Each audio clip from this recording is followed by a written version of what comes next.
Performing arts society the narrator's की संस्थापक निशा लुथरा ने अपना पहला काव्य संकलन उन्स जारी किया है। विश्व प्रसिद्ध रॉक गार्डन में परफॉर्म पोएट्री के माध्यम से इसका अनावरण किया गया। इस दौरान उनकी कविताओं पर आधारित काव्यात्मक मंच प्रस्तुतियों को भी दिखाया गया।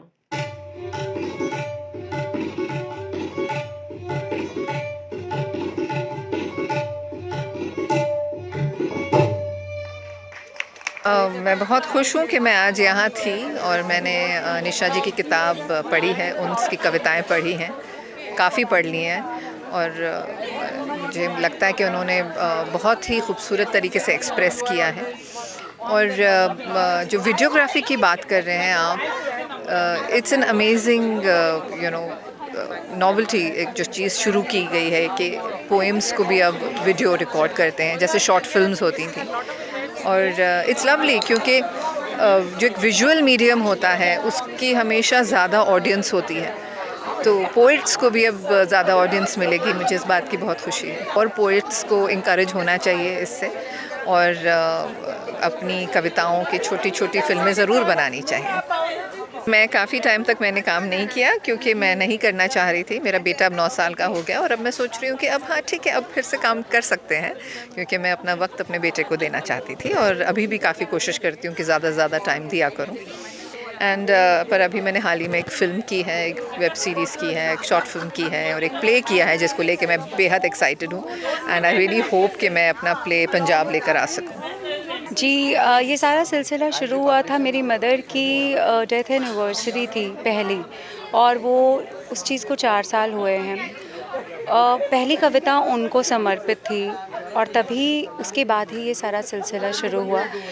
दर्द ने किस तरह से स्याही का रूप लिया और कलम कैसे पेपर पे उतर गई पता ही नहीं चला। और ये सारी अभी these are just Hindi poems, there are English poems also, there are other, there are plays also, there are stories also जो लिखी हुई हैं, लेकिन ये पहली कविता की किताब है जो छपी।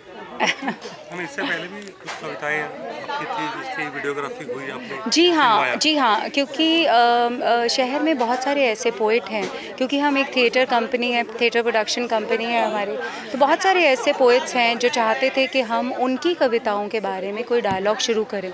तो अर्चना सिंह जी की किताब पर हमने एक फिल्म उसके रूप में एक कहानी दर्शाई थी जिसमें जस के शान जी ने काम किया था। तो जी हाँ, पहले भी करते रहे, स्टेज प्रोडक्शंस, फिल्मोग्राफी, हम डिफरेंट पोइट्स को और ऑथर्स को स्टेज देने की कोशिश करते हैं। नॉर्मली देखा जाए तो थिएटर में आर्टिस्ट एक तो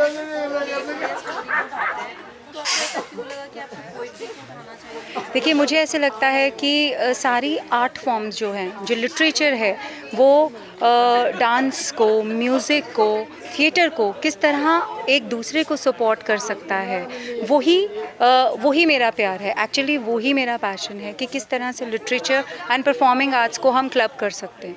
सो शब्दों को कहानी में दर्शाना मुझे बहुत पसंद है। यही मैंने पिछले 2.5 साल से किया है और आगे भी करते रहेंगे। और कितनी मुश्किल हुई उसको दर्शाने में?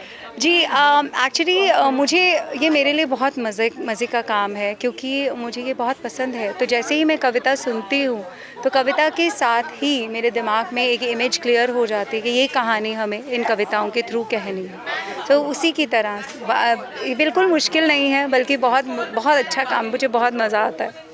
मानवीय भावनाओं के अलग अलग पहलुओं को दर्शाती हैं आपकी कविताएं, लेकिन देखा गया कि उसमें जब प्रेजेंटेशन अब हुआ उसमें काफ़ी आपकी कविताओं में एक दर्द भी है, वेदना भी है, उसकी क्या वजह है? जी, क्योंकि हम एक ज़िंदगी जी रहे हैं जहाँ से हमको बचते बचाते चुनौतियों से निकलना है। तो जिस तरह ज़िंदगी में एक पैराडॉक्स है, कॉम्प्लिकेशन है, स्ट्रगल है, वैसे ही कविता में भी ये सब भाव होते हैं। उसी तरह डांस में भी होते हैं और उसी तरह म्यूज़िक में भी होते हैं, उसी तरह इंस्ट्रूमेंट्स में भी होते हैं। तो ये मल्टी लेयर्ड एक नैरेटिव था जो कि एक कविता के थ्रू, एक कहानी के थ्रू कहा गया। इसमें ना ही सिर्फ एक आदमी और औरत के प्यार की कहानी थी, इसमें वेदना थी उन 2 कंट्रीज़ की भी जो आपस में नहीं मिल सकती, जो प्यार सरहद पार है जो नहीं मिल सकता। इसमें बहुत सारे लेयर्ड नैरेटिव्स थे जिनको हमने टच किया। अभी फ्यूचर में भी कोई आपकी कोई साहित्यिक रचना कोई पब्लिश होने वाली है? देखिए, मेरा बहुत मन है कि मैं फ़िक्शन लिखूं। एक प्ले मैंने लिखा था कोरोना टाइम से मीना कुमारी जी पे, जो हम बहुत जल्दी स्टेज करना चाहते हैं, सो हम करेंगे।